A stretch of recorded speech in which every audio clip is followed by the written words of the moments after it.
Hello knitters, Barbara Benson here. I'm an independent knitwear designer who also likes to make videos here on my YouTube channel, Watch Barbara Knit. Please make sure to check in the description notes below the video where you will find links to all of my online shenanigans, including how to get my patterns to knit up for yourself, how to join the Watch Barbara Knit Facebook group, how to support me on Patreon, and where to get Watch Barbara Knit merchandise. Today, I have something that's kind of an announcement sort of situation. I have finally managed to do something that people have been requesting, and it was one of those things that it was like, how can I do this? And I had to find the time to do it, blah blah blah blah blah blah blah.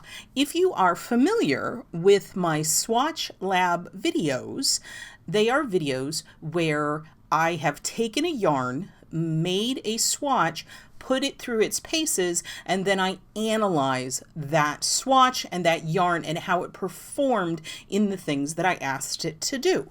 And if you've watched any of those, and I will link to the playlist so you can see all of them, and you can see over time how my swatch did evolve. They look like this, and people seem to really like it. Here is another one. So people seem to really like it, and people have asked if I would share the swatch, the instructions for the swatch. And the thing is, the instructions for the swatch, oh, here's another one. These are the only ones I was able to find. There's one. The thing is, the instructions for this swatch were a chart that had evolved over time. As I said, if you go back and watch older Swatch Lab videos, you will see that for a while I was kind of coming up with a different swatch each time. And I realized that that wasn't helpful. And also over time doing these swatches, found the things that really gave me the information I was looking for, and I eventually settled on, now they're on the ground, settled on this particular swatch, which in and of itself gave me the information I needed, and I didn't have to reinvent the wheel every time. But that swatch, the instructions were this chart that I just kind of slapped together and had bits and pieces from old charts in it that I just ignored because I knew that that wasn't what I was trying to do. And so it wasn't something that I could easily share. It was going to be something that I had to take time and effort into, like, getting it into shape for other people to be able to effectively use. So it's something that, while I appreciated that people like the swatch and wanted to replicate the swatch, I didn't want to put something out there that I knew was going to frustrate people because it was just a chart, and I didn't want anyone who preferred written to charted instructions to feel excluded. And I mean, when I say it was just a chart, it didn't say like cast on X number of stitches. It didn't have any descriptions of what the stitches were. Like it was the chart and it had like a legend, but it was just the abbreviations. So to be able to get this into a format that people could effectively use, I was going to have to treat it like an actual pattern. And I had actual patterns to work on. So it's been one of those things that's been in the back burner, and it's been in the back of my mind, but I never really felt like it was the right time. But for some reason that I don't know, just the right request hit me. It was in the Watch Barbara Knit Facebook group. Somebody was like, hey, I want this. Where can I buy it? And I was like, okay. This has to happen. People want this, and I need to figure out how to give it to them. So I have done that. And the thing that took the longest amount of time is transcribing the chart into written instructions and putting tips in there, and so people can understand it, and making sure all the abbreviations were there. So it's like how many pages? I don't know if I have it up. Let me see.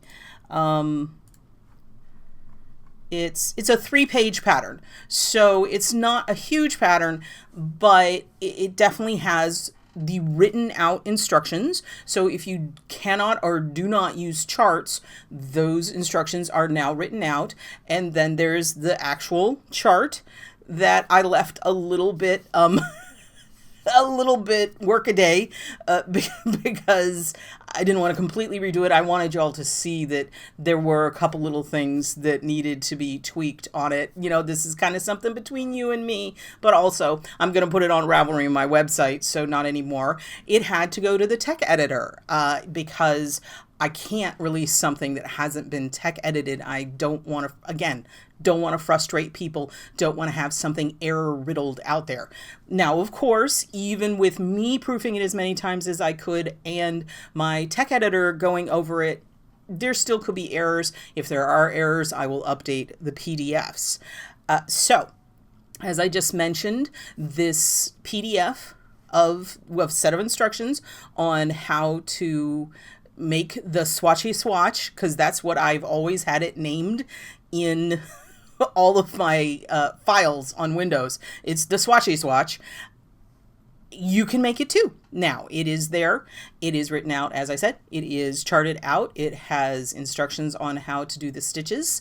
And I have also made this video here, and I will be jumping shortly to a close-up where I talk about how to block the swatch, because blocking the swatch is really integral to the process, and give a general guideline on how to evaluate the swatch, because that is what this is all about. So let's go to that top-down hands view now.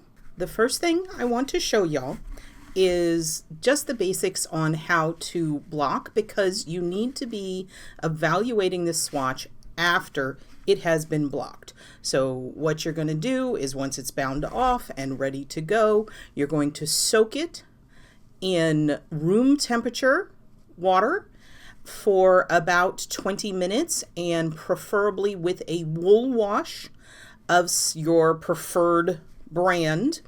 And then you're going to press as much of the excess water out of it after you take it out of the soak.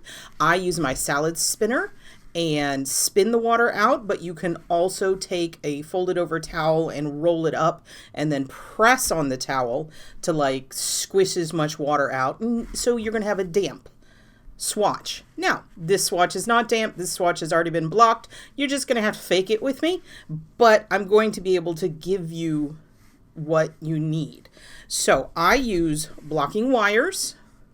This is a blocking wire. This is a very small one, and this is a flexible one. And T-pins. They're also can be called quilting pins. And this is what they look like. The primary thing that you want to make sure in any of your blocking tools is that both your wires and your pins are rust proof. They can be nickel coated, like these T-pins I have here are nickel coated, and they need to be inspected regularly to see if the coatings come out. These are just rust proof. I don't know exactly what metal it's out of, but these are just rust proof. So the first thing we're going to do is take the blocking wire, and we're going to go on the edge. This is the garter stitch edging. You do not want your wire running along the edge here. You want to be inside of this edging, because this edging is here to help the piece lay flat. And if you stretch it out, it may or may not be able to do that.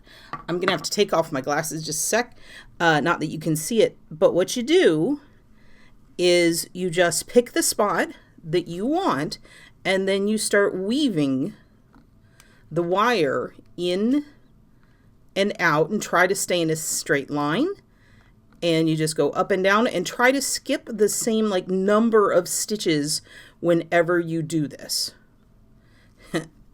There's a hair. That's my hair because I don't have pets, but you could have cat hair.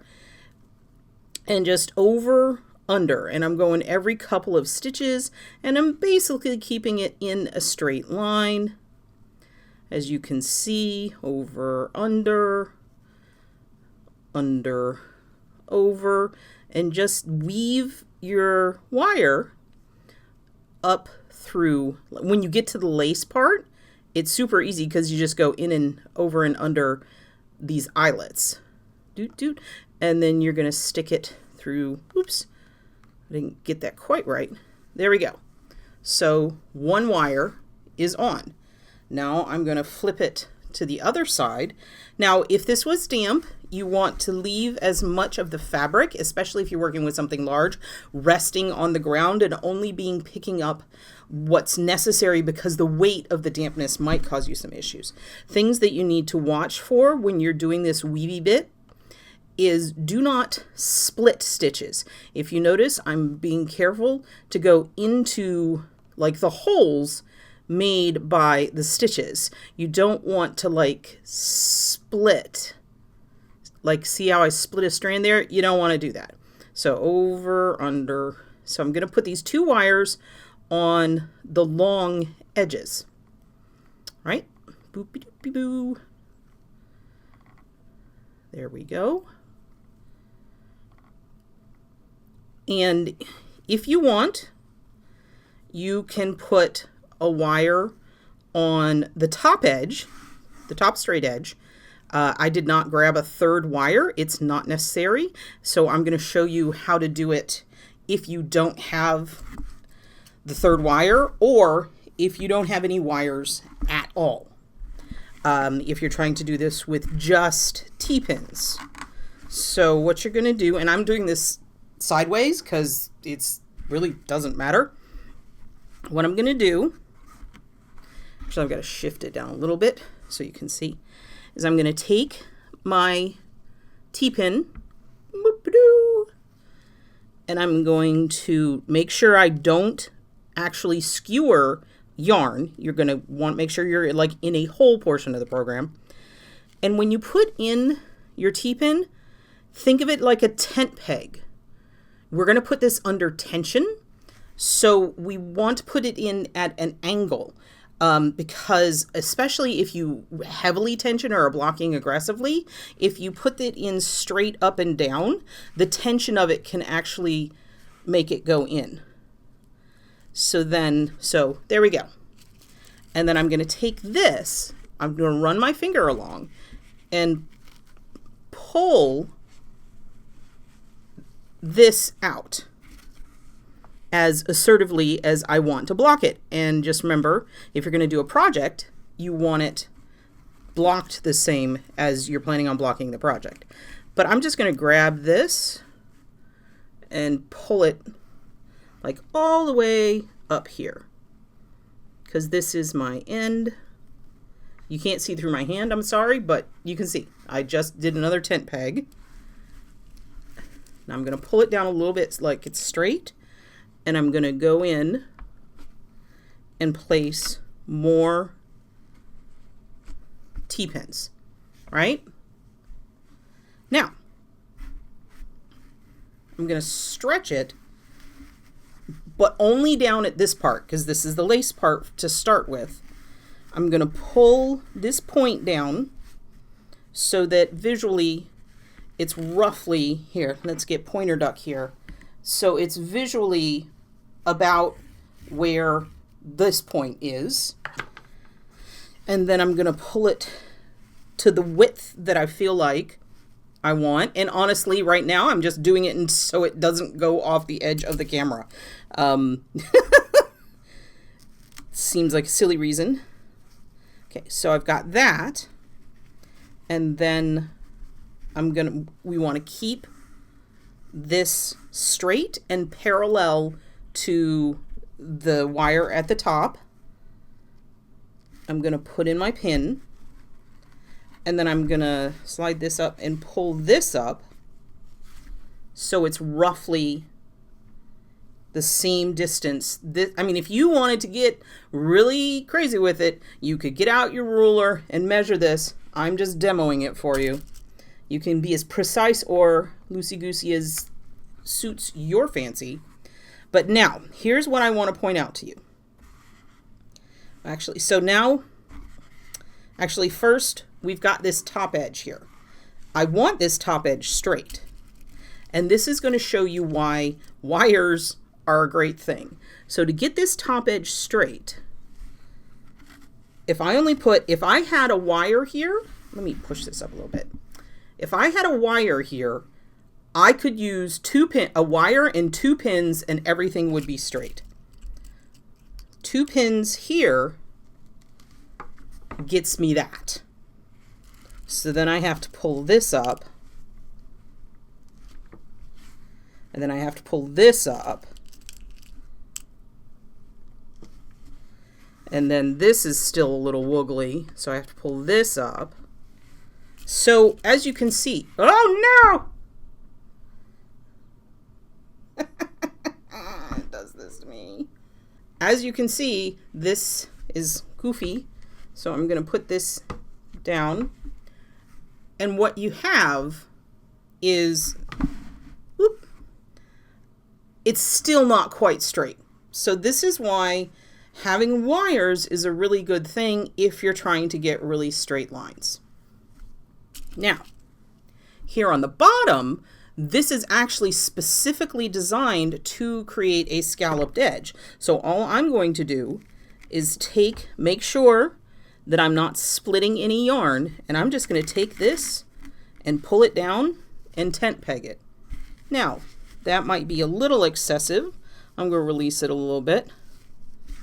So now, this came down further than these two, so I can take this. Don't ever be afraid to reset a pin. It's just fine to do that. So there we go. Now, this is our stockinette portion, and I want it to be straight.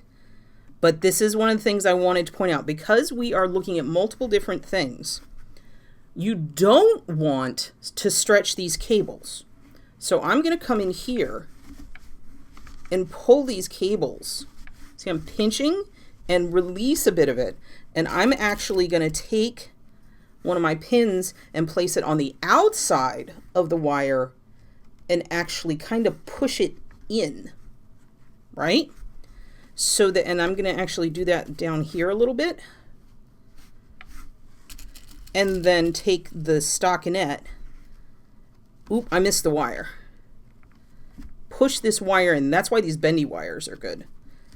Okay, so I'm releasing the tension here so that I can get, and now I'm going to pull this here because I'm fine with this texture being blocked. And you can see now that I've kind of bunched up these cables. Okay, now this is the lace. So if I wanted to push the lace out further, I can, because this lace is going to be able to expand considerably more than the solid portions.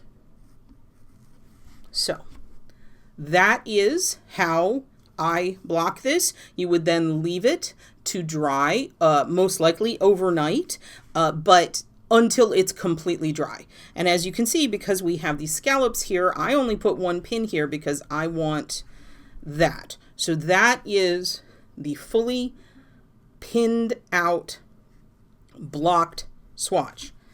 Now I'm gonna boop it. I'm gonna take it apart real fast so that we can further talk about the swatch. You would do this, and when you're in this process, if you've blocked it out wet, when you start taking the pins out, do you see how it's kind of pulling in as I did that? That means that I had blocked it further than the fiber and the yarn structure really wanted to go.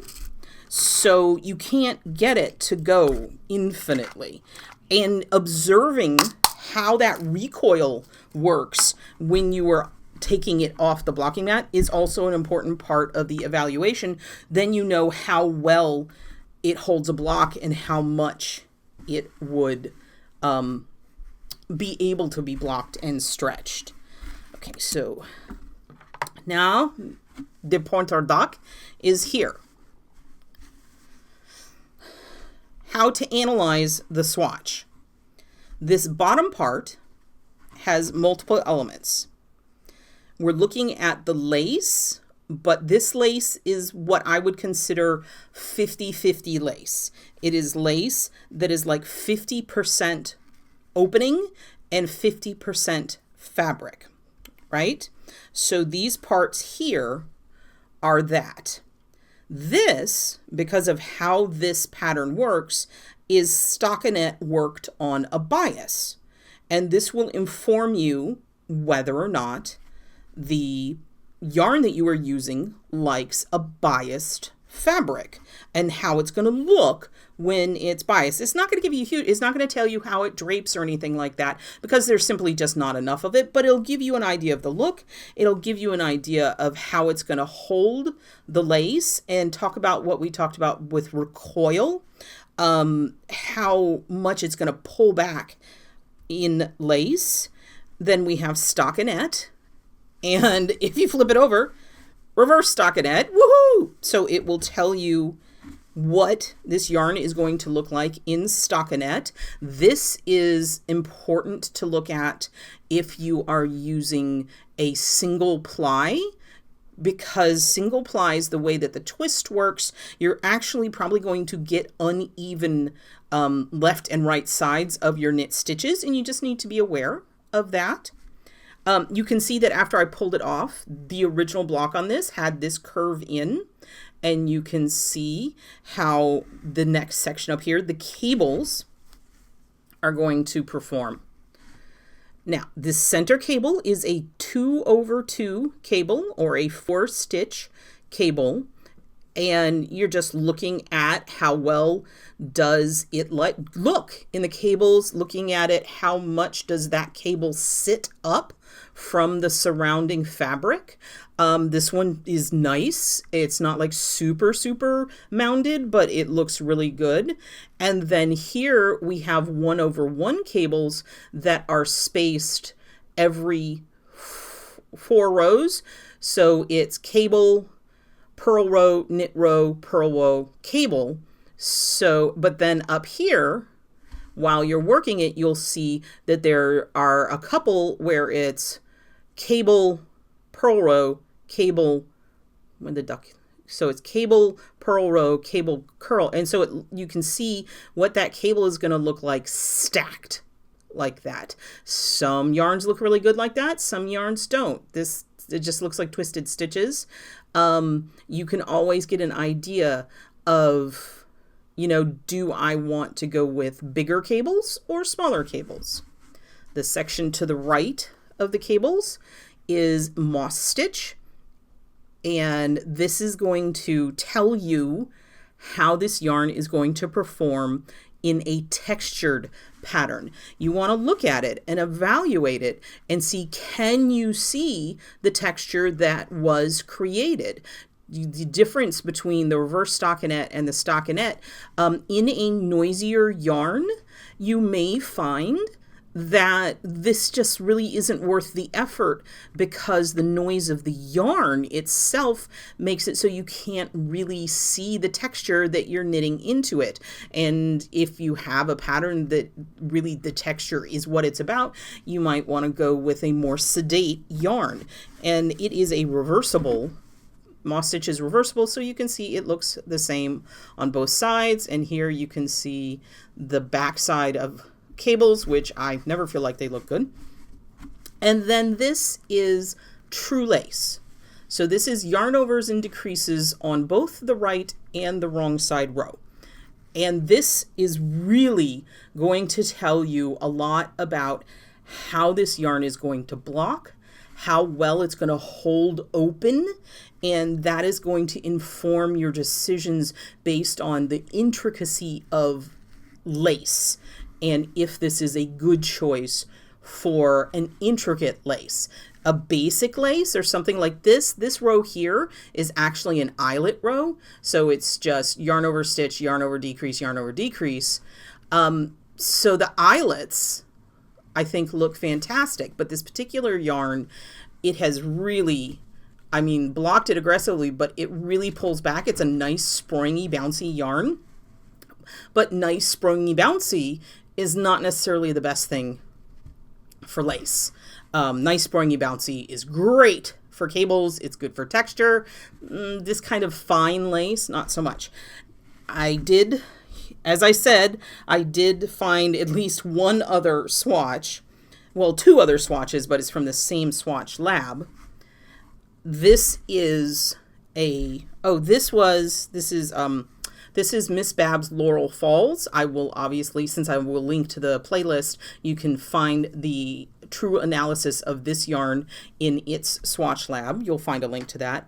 This is a combination of a fingering weight single ply yarn and a lace weight mohair multicolor. And you can see, and this is fingering. This is worked DK weight though, because it's held double. And you can see how different they look, how different these two swatches look, even though they're the exact same pattern. You can really see how this one has pulled back and hasn't really held its block. And that's not a negative. I'm not saying this particular yarn has a lot of memory, which means, you know what? This would make an amazing sweater, and it could handle heavy cabling because the weight of the sweater is not going to pull it out of shape because of the amount of memory and spring it has. This one is going to be great for lace and for light and airy things because it held things really well, but again, might not be the greatest at holding like a really heavy cable thing, but you just would evaluate it, and that's what you can see. This is more open, so it's holding that openness better. This doesn't, well, you can sort of see that this single has angled a little bit, but not a lot, and I think that's because it's being held double. You can see, like, the big cable, I think, looks fantastic. The smaller cables, and this is where we get into, what do we feel about this texture? Is this yarn too noisy to handle this texture? I think there's part of me that feels it's kind of cool. So again, you look at it and you decide what you think the yarn you're chatting with really looks good. And here is the other one from this one. And again, I will link to the full analysis of this. That's the wrong side. This is the mohair all by itself.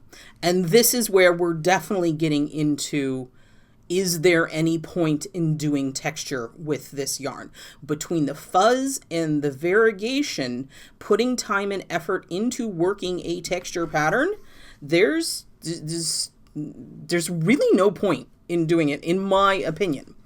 I actually think the cables look cool in this, but they definitely don't pop, and they definitely don't do what we typically think of cables as doing in this context. They just have like a really interesting texture pattern, and they move the variegation around, which this is as much about the variegation as anything. You can see how beautifully this lace has held open here and up here. Look at that. Look at how beautifully this lace has held. And this is old. You could look at the date when I post the thing. I mean, this has closed up, but this, beautiful. And this is a mohair silk blend. So I hope that looking at these swatches has helped you understand how you use this swatchy swatch to analyze and get to know your yarn. Okay, So I hope that you feel empowered to take the next yarn that you are thinking about working with and put it through its paces, figure out what it likes, what it doesn't like, and just have a whole lot of fun with it. If you still feel a little bit uncertain on how to evaluate the swatch, I really encourage you to go to the older swatch labs, my previous swatch labs.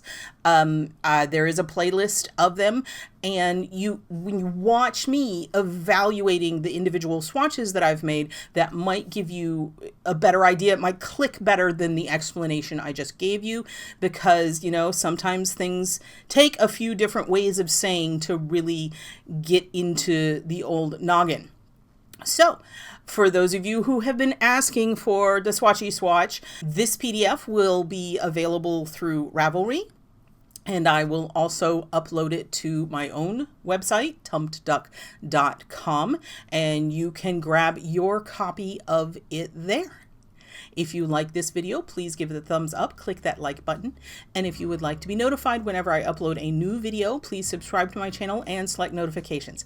Thank you so much.